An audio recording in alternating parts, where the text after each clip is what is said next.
ভয়, অ্যাডভেঞ্চার, প্রেম সবই আছে গপ্প লেনে ট্রাফিক সিগন্যালে। শুনতে থাকুন গপ্প লেন, আপনার গল্পের ট্রাফিক জ্যাম।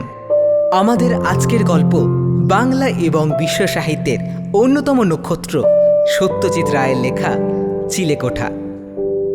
শুনতে থাকুন গপ্প লেন, আপনার গল্পের traffic jam. National highway number 40 থেকে টাউন রাস্তা ধরে 10 কিলোমিটার গেলেই ব্রহ্মপুর। মোড়টা আসার কিছু আগেই আদিত্যকে জিজ্ঞেস করলাম, কিরে তোর জন্মস্থানটা একবার ছুঁ মেরে যাবে নাকি? সেই যে ছেড়েছিস তারপরে তো আর আসিসনি। তা আসিনি, বলল আদিত্য। 29 বছর। অবশ্যই আমাদের বাড়িটা নির্ঘাত এখন ধ্বংসস্তূপ। যখন ছাড়ি তখনই বয়স ছিল প্রায় 200 বছর। স্কুলটারও কী দশা জানি না, বেশি সংস্কার হয়ে থাকলে তো চেনাই যাবে না। ছেলেবেলার স্মৃতি ফিরে পাবো এমন আশা করে গেলে ঠকতে হবে। তবে হ্যাঁ, নগাখুড়ো চায়ের দোকানটা এখনও থাকলে কলাটা একটু ভিজিয়ে নিলে মন্দ হয় না। ধরলাম ব্রহ্মপুরের রাস্তা। আদিত্যদের জমিদারি ছিল ওখানে। স্বাধীনতার বছর খানেকের মধ্যেই আদিত্যর বাবা ব্রজেন্দ্র নারায়ণ ব্রহ্মপুরের পাট উঠিয়ে দিয়ে কলকাতায় এসে ব্যবসা শুরু করেন। আদিত্য ম্যাট্রিক পাশ করেছিল ব্রহ্মপুর থেকেই, কলেজের পড়াশোনা হয় কলকাতায়। তখন আমি ছিলাম ওর সহপাঠী। 76-এর আদিত্যর বাবা মারা যান। তারপর থেকে ছেলেই ব্যবসা দেখে। আমি ওর অংশীদার এবং বন্ধু। আমাদের নতুন ফ্যাক্টরি হচ্ছে দেওদারগঞ্জে, সেটাই দেখে ফিরছি আমরা। গাড়িটা আদিত্যরই। যাওয়ার পথে ও চালিয়েছে, ফেরার পথে আমি। এখন বাজে 3:30। মাসটা মাঘ, রোদটা মিঠে। রাস্তার দুধারে দিগন্ত বিস্তৃত ক্ষেতের ধান কাটা হয়ে গেছে কিছুদিন হলো। ফসল এবার ভালোই হয়েছে। পাকা রাস্তা ধরে মিনিট 10 চলার পরেই গাছপালা, দালান কোঠা দেখা গেল। ব্রহ্মপুর হলো যাকে বলে শহর বাজার জায়গা। লোকালয়ে আসার অল্পক্ষণের মধ্যেই আদিত্য বলল, দাঁড়া। বাঁই স্কুল। গেটের উপর অর্ধচন্দ্রাকৃতি লোহার ফ্রেমের ভিতরে লোহার অক্ষরে লেখা ভিক্টোরিয়া হাই স্কুল, প্রতিষ্ঠা 1872। গেট পেরিয়ে রাস্তার বাঁ পাশে খেলার মাঠ, রাস্তার শেষে দোতলা স্কুল বাড়ি। আমরা দুজনে গাড়ি থেকে নেমে গেটের সামনে গিয়ে দাঁড়িয়েছি। স্মৃতির সঙ্গে মিলছে? আমি জিজ্ঞেস করলাম। আদপেই না, বলল আদিত্য। আমাদের স্কুলটা ছিল একতলা, আর ডাইনেও বিল্ডিং ছিল না। ওটা আমাদের হাডুডু খেলার জায়গা ছিল। তুই তো ভালো ছাত্র ছিলি, তাই না? তা ছিলুম, তবে আমার বাঁধা পজিশনটা ছিল সেকেন্ড। ভেতরে যাবি? পাগল। মিনিট খানেক দাঁড়িয়ে থেকে গাড়িতে ফিরে এলাম দুজনে। তোর সেই চায়ের দোকানটা কোথায় রে? এখান থেকে 3 ফার্লাম সোজা রাস্তা, একটা চৌমাথার মোড়ে। পাশেই একটা মুদির দোকান ছিল, আর উল্টো দিকে শিব মন্দির। পোড়া ইটের কাজ দেখতে আসতো কলকাতা থেকে লোকেরা। আমরা আবার রওনা দিলাম। তোদের বাড়িটা কোথায়? শহরের শেষ মাথায়। ও বাড়ি দেখে মন খারাপ করার কোনো বাসনা নেই আমার। তবু একবার যাবি না? সেটা পরে ভাবা যাবে, আগে চা।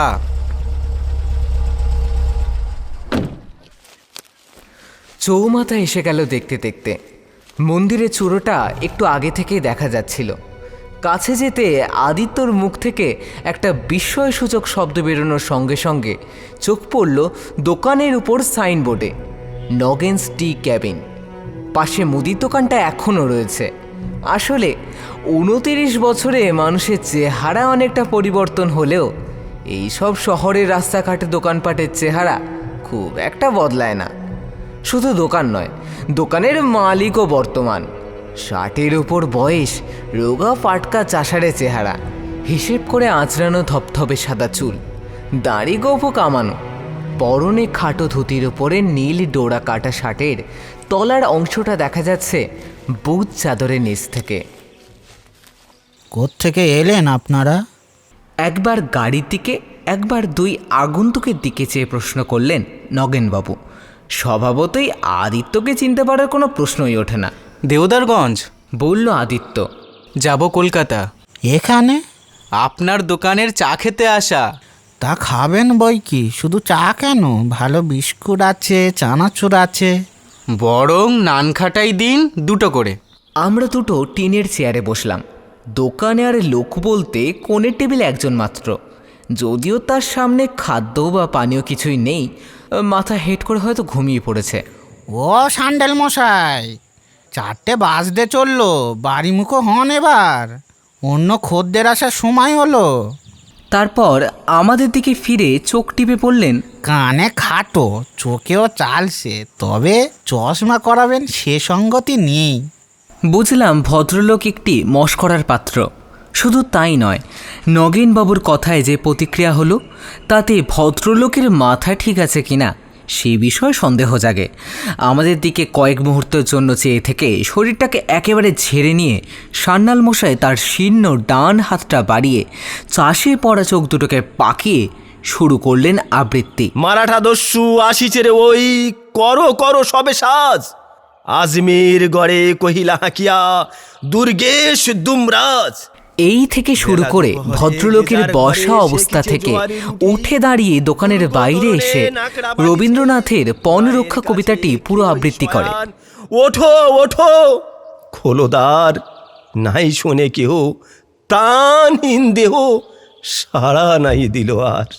প্রভুর কর্মে বীরের ধর্মে বিরোধ মিঠাতে আজ, দুর্গ দুয়ারে ত্যাজিয়াছে প্রাণ দুর্গেশ দুমরাজ।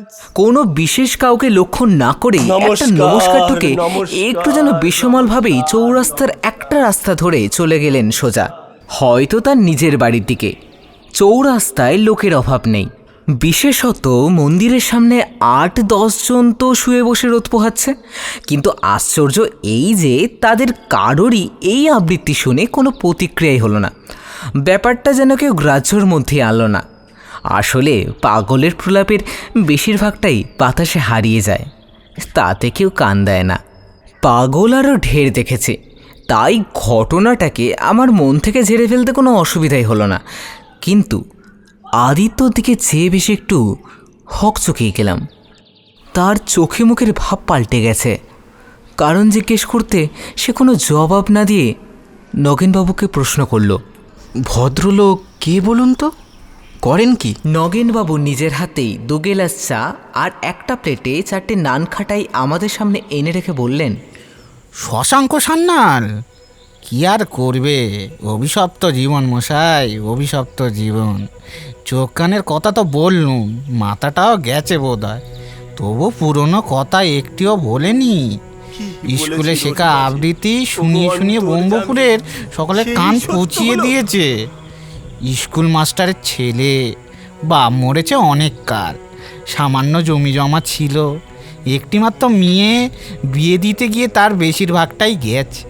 বউও মরেছে বছর 5 হলো। একটি ছেলে ছিল, বিকম পাশ করে চাকরি পেয়েছিল কলকাতায়, মিনি বাস থেকে পড়ে মারা গেছে গত বছর। সেই থেকেই কেমন যেন হয়ে গেছে। কোথায় থাকেন? যোগেশ কবরেজ ছিলেন ওর বাপের বন্ধু, ও তারই বাড়িতে একটা ঘরে থাকেন। ওরা দুবেলা 2টি খেতে দেন। আমার এখানে এসে চা বিস্কুট খান ওই কোণে বসে। পেমেন্টটিও করা চাই, কারণ আত্মসম্মান বোধটি আছে পুরো মাত্রায়। যদিও এভাবে কদিন চলবে জানি না, সব মানুষের সময় তো সমান যায় না। আপনারা কলকাতার লোক, ঢের বেশি দেখেছেন আমাদের চেয়ে, আপনাদের আর কি বলবো। যোগেশ কবিরাজের বাড়ি চড়কের মাঠের পশ্চিম দিকে না? আপনি তো জানেন দেখছি, ব্রহ্মপুরে কি? এককালে যোগাযোগ ছিল একটু। নগেনদা, একটা চা দিন তো। নগেনবাবুর কাছে অন্য খদ্দের এসে পড়ায় কথা আর এগোলো না। দাম চুকিয়ে দিয়ে উঠে পড়লাম। গাড়ির চারপাশে ছেলে ছোকরাদের একটু জটলা হয়েছে এরই মধ্যে, তাদের সরিয়ে দিয়ে গাড়িতে উঠলাম। এবার আদিত্য স্টিয়ারিং ধরল, বলল, আমাদের বাড়িটা একটু ঘুরপ্যাচের রাস্তা, আমি চালাই। তাহলে বাড়ি দেখার ইচ্ছাটা জেগেছে বল? ওটা এসেনশিয়াল হয়ে পড়েছে। তাকে দেখে মনে হলো আদিত্যকে জিজ্ঞেস করেও ওর মত পরিবর্তনের কারণটা এখন জানা যাবে না। ওর স্নায়ুগুলো যেন সব টান টান হয়ে আছে। আমরা রওনা দিলাম। চৌমাথার পূবের রাস্তা ধরে কিছু দূর গিয়ে ডাইনে বাঁয়ে খান কয়েক মোড় ঘুরে অবশেষে একটা উঁচু পাঁচিল ঘেরা বাড়ির পাশে এসে পড়লাম। নওবতখানা সমেত জীর্ণ ফটকটা এসে পৌঁছাতে আর একটা মোড় নিতে হলো। 4 মহল বাড়িটা যে এককালে খুবই জাঁতরেল ছিল সেটা আর বলে দিতে হয় না। যদিও এখন অবস্থা কঙ্কালসার, হানাবাড়ি হলেও আশ্চর্য হব না।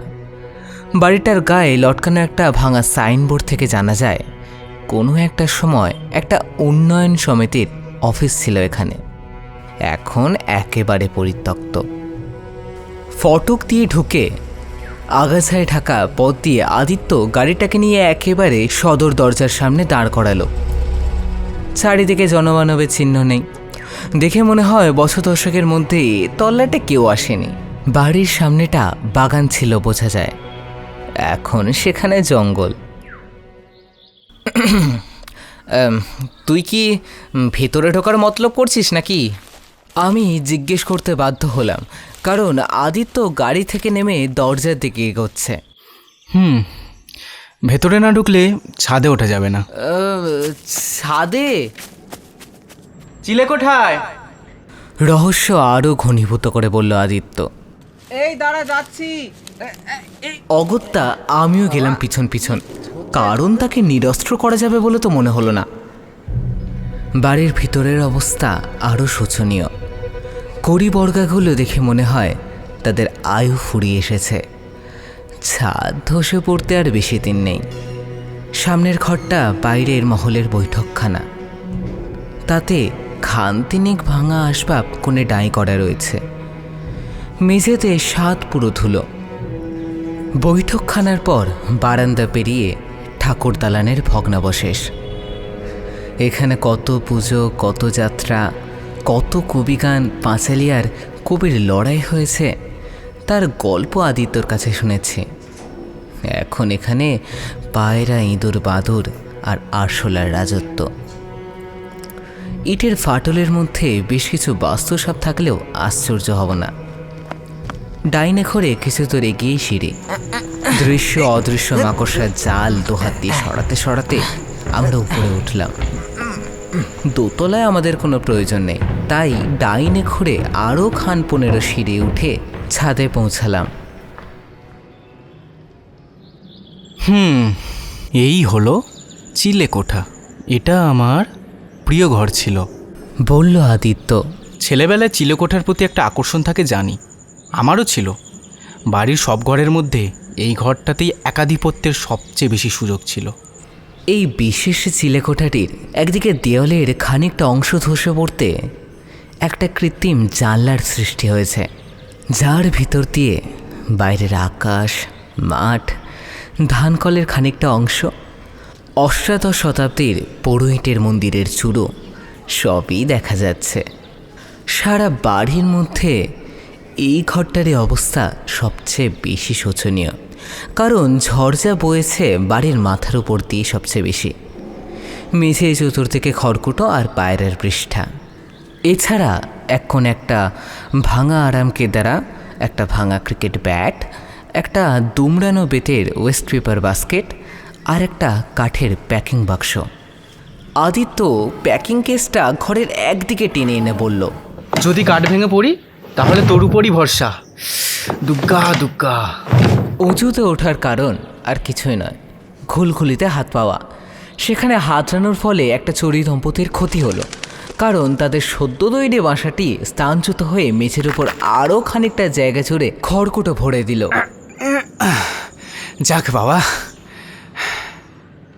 বুঝলাম আদিত্য যা খুঁজছিল সেটা পেয়েছে। জিনিসটা এক ঝলক দেখে সেটাকে একটা ক্যারামে স্ট্রাইকার বলে মনে হলো, কিন্তু সেটা এখানে লোকানো কেন? আর 29 বছর পর সেটা উদ্ধার করার প্রয়োজনই বা হলো কেন? সেটা বুঝতে পারলাম না। আদিত্য জিনিসটাকে রুমালে ঘষে পকেটে পড়ল। ওটা কি জিজ্ঞেস করতে বলল? একটু পরেই বুঝবি। নিচে নেমে এসে গাড়িতে উঠে আবার ফিরতি পথ ধরলাম।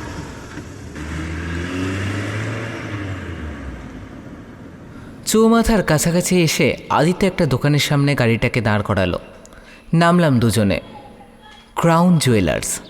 দুজনে গিয়ে ঢুকলাম শ্যাকরার দোকানে। এই জিনিসটা একবার দেখবেন।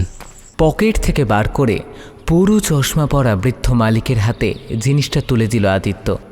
ভদ্রলোক চাকতিটা চোখের সামনে ধরলেন। এবার আমি বুঝতে পেরেছি জিনিসটা কি। এ তো অনেক পুরনো জিনিস দেখছি।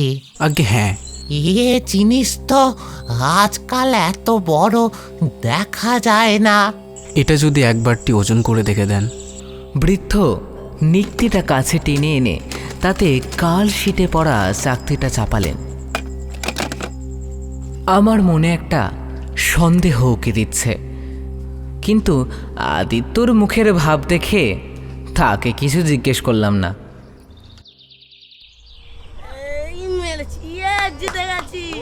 কবিরাজ মশাইয়ের বাড়ির বাইরে দুটি বছর দশকের ছেলে বসে মার্বেল খেলছিল। গাড়ি আসতে দেখে তারা গভীর কৌতূহলের সঙ্গে খেলা ছেড়ে উঠে দাঁড়ালো। তাদের জিজ্ঞেস করতে বলল সান্যাল মশাই থাকেন সদর দরজা দিয়ে ঢুকে বাঁ দিকের ঘরে। সামনের দরজা খোলাই ছিল। বাঁয়ের ঘর থেকে আওয়াজ পাচ্ছিলাম। আরও এগোতে বুঝলাম সান্যাল মশাই আপন মনে আবৃত্তি করে চলেছেন দেবতার গ্রাস। আমরা ঘরের দরজায় মুখটায় গিয়ে দাঁড়াতেও সে আবৃত্তি চলল যতক্ষণ না কবিতা শেষ পংক্তিতে পৌঁছায়। ব্রাহ্মণ মুহূর্ত মাঝে ঝাঁপ দিল জলে, আর উঠিল না। সূর্য গেল আস্তা চলে। একটু আসতে পারি? আদিত্য জিজ্ঞেস করল আবৃত্তি শেষ হবার পর। ভদ্রলোক ঘুরে দেখলেন আমাদের দিকে। আমার এখানে তো কেউ আসে না। ভাব লেশিন কণ্ঠস্বর। আদিত্য বলল, আমরা এলে আপত্তি আছে কি? আসুন। আমরা ঢুকলাম গিয়ে ঘরের ভিতর। তক্তপোষ ছাড়া বসবার কিছু নেই। দুজনে দাঁড়িয়েই রইলাম। সান্যাল মশাই চেয়ে আছেন আমাদের দিকে। আদিত্য নারায়ণ চৌধুরী কি আপনার মনে আছে? আদিত্য প্রশ্ন করল। বিলক্ষণ, বললেন ভদ্রলোক। আলালের ঘরে দুলাল। ছাত্র ভালোই ছিল, তবে আমাকে কোনোদিন টেক্কা দিতে পারেনি। হিংসে করত, প্রচণ্ড হিংসে করত, আর মিথ্যে কথা বলতো। জানি, বলল আদিত্য। তারপর পকেট থেকে একটা মোড়ক বার করে সান্যালের হাতে দিয়ে বলল, এইটে আদিত্য আপনাকে দিয়েছে। ওটা কি? টাকা। টাকা? কত টাকা? 150। বলেছে এটা আপনি নিলে সে খুশি হবে। হাসবো না কাঁদবো? আদিত্য টাকা দিয়েছে আমায়? হঠাৎ মতি হলো কেন? সময়ের প্রভাবে তো মানুষ বদলায়। আদিত্য এখন হয়তো আর সে আদিত্য নেই। আদিত্য বদলাবে? প্রাইজ পেলুম আমি। উকিল রামশরণ বাড়ুজ্যের নিজের হাতে দেওয়া মেডেল, সেটা তার সহ্য হলো না। সে আমার কাছ থেকে চেয়ে নিয়ে গেল তার বাপকে দেখাবে বলে। তারপর আর ফেরতই দিলে না।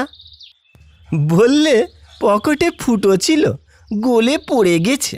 এটা সেই মেডেলেরই দাম, আপনার পাওনা। মেডেলের দাম কি রকম? সে তো বড় জোর 5 টাকা।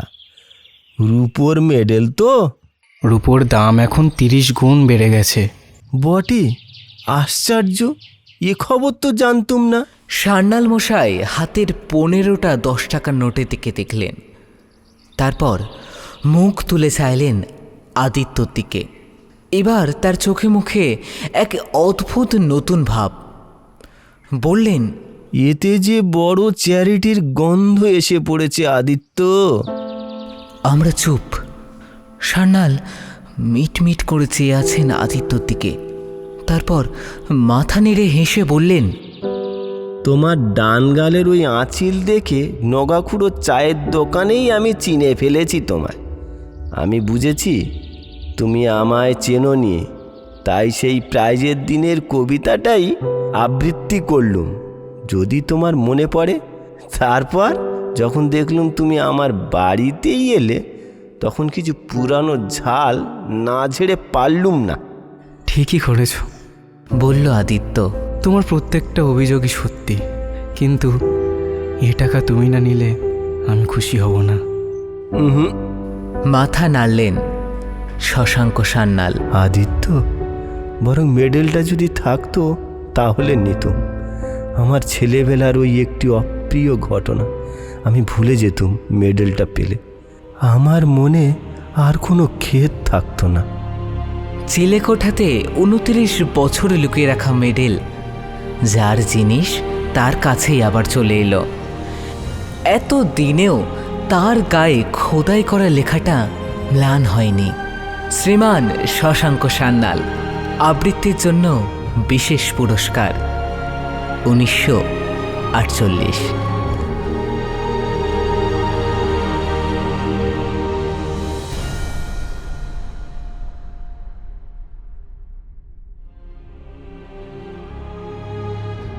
আপনারা শুনলেন আজকের গল্প সত্যজিৎ রায়ের লেখা চিলেকোঠা।